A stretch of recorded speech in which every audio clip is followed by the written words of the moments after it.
Ready? One, two, three, start. The appeal was dismissed by the learned Additional Sessions Judge, South East Saket Courts, New Delhi, YD order dated 25th March 2012. Thereafter, the appellants, after expiry of 3 weeks, filed second application under Section 438 CRPC, which came to be considered by the learned Additional Sessions Judge, 2nd South East, New Delhi, who allowed the same by the impugned order dated 10th March 2012.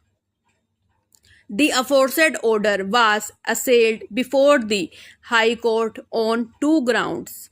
First, the accused persons had misrepresented the facts and that there was no change in the circumstances, and second, the application for grant of anticipatory bail could not have been entertained by the learned Additional Sessions Judge, fourth, for the first application was rejected by the learned Additional Sessions Judge, 6th Southeast Saket, New Para. The High Court referred to certain decisions with regard to the parameters for grant of anticipatory bail, absence of change of circumstances, conduct of the accused persons in the manner in which they had executed the agreement for sale, the need for custodial interrogation, and the impropriety in view of the fact that another court had entertained the application for consideration despite the fact that the first application was earlier rejected by another court, and analyzing these aspects set aside the order for grant of bail.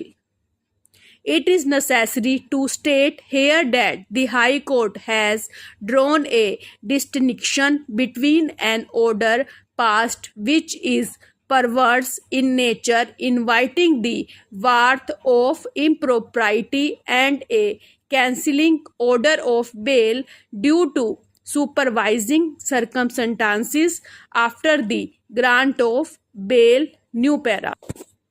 We have heard the learned senior counsel for the appellants, learned ASJ for the state of NCT of Delhi, and the learned counsel for the informant, the second respondent. On a perusal of the order passed by the High Court, we find that it has felt disturbed that the second application under Section 438 CRPC was allowed by another Additional Sessions Judge who had not dealt with the first application. It has opined that the second judge could not have entertained the bail application, especially when the earlier judge was available. To elaborate, the Additional Sessions Judge who has dealt with the matter on the first occasion had neither been transferred from the said court nor had he become incapacitated to come to court